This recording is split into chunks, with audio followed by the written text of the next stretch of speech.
Photo తీసుకో. చిన్నది ఉంది కదా, అది ఇన్విటేషన్ కార్డు కాదు, అదే లాంచ్ ఇన్విటేషన్ కార్డు చిన్నది ఉంది కదా, స్పెషల్ గెస్ట్. పర్లేదు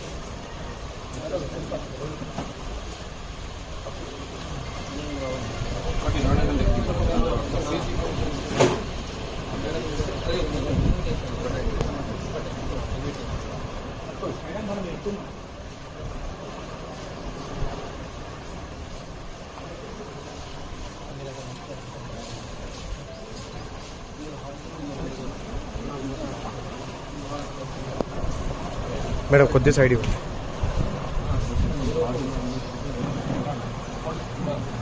ఇటువంటి మీరు చిన్న ఇన్విటేషన్ నెగ్లిజెన్స్ ఉండదు.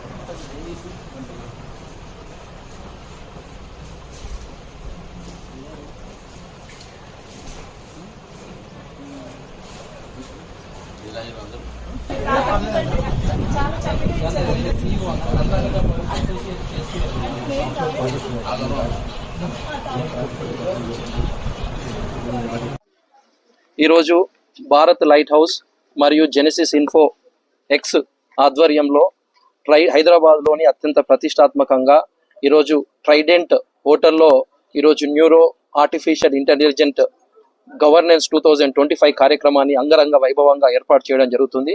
ఈ కార్యక్రమానికి ముఖ్య అతిథిగా రమ్మని మన బడుగు బలహీన వర్గాల మంత్రి వర్యులు పొన్నం ప్రభాకర్ గారికి ఇన్విటేషన్ ఇవ్వడం జరిగింది. ఈ సందర్భంగా నేను ఏమంటున్నా అంటే ఆర్టిఫిషియల్ ఇంటెలిజెన్స్ అనేది మంచి చేయాలనుకుంటే ఎన్నో అద్భుతాలు క్రియేట్ చేయడానికి అవకాశాలు ఉన్నాయని, అంతేకాకుండా మానవ జీవితంలో ఆర్టిఫిషియల్ ఇంటెలిజెన్స్ అనేది చాలా కీలక పాత్ర పోషిస్తుందని తెలియజేస్తా ఉన్నాను.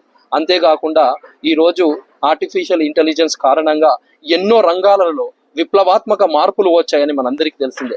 దానికి తోడుగా ఈరోజు మిషనరీ తోడు కూడా ఈరోజు రోబోట్ టెక్నాలజీ, అనేక టెక్నాలజీ రావడం వల్ల ఎన్నో విప్లవాత్మక మార్పులు రావడం మనందరికీ తెలిసిందే. అంతేకాకుండా ఈరోజు అనేక రంగాలు, అది ఆరోగ్య రంగం కావచ్చు, మరి విద్య, వైద్యము మరియు భద్రత, అనేక రంగాలలో కూడా మార్పులు తీసుకొస్తూ ఆర్టిఫిషియల్ రంగాన్ని ఉపయోగించుకోవడం అనేది పెరుగుతూ ఉందని మనందరికీ తెలిసిన విషయమే. అంతేకాకుండా ఈరోజు ఉద్యోగులకు కూడా ఆర్టిఫిషియల్ ఇంటెలిజెన్స్ పాలనలో ట్రైనింగ్ మరియు నైపుణ్యం పెంచే విధంగా చేయాలి. మరియు అంతేకాకుండా ప్రభుత్వాలు కూడా దశల వారీగా ఆర్టిఫిషియల్ ఇంటెలిజెన్స్ను ఉపయోగించడం వల్ల ఎంతో సమయం కూడా వృధా కాకుండా, వేస్ట్ కాకుండా ఉంటుంటుంది. మరియు అంతేకాకుండా ఈ మానవ తప్పిదాలు కూడా తగ్గుతూ ఉంటాయని, ఆర్టిఫిషియల్ ఇంటెలిజెన్స్ ఈరోజు ప్రపంచ దేశాలలో ఆర్టిఫిషియల్ ఇంటెలిజెన్స్ ఉపయోగించుకుంటూ దూసుకుపోతున్న దేశాలలో భారతదేశం కూడా ఉండాలని, ముఖ్యంగా తెలంగాణ రాష్ట్ర ప్రభుత్వము అన్ని విధాలుగా ఈరోజు అండదండగా ఈరోజు అన్ని కార్యక్రమాలకు ఉంటుందని తెలంగాణ రాష్ట్ర ప్రభుత్వానికి నా యొక్క శిరస్సు వంచి నమస్కారం తెలియజేస్తా ఉన్నాను. Thank you.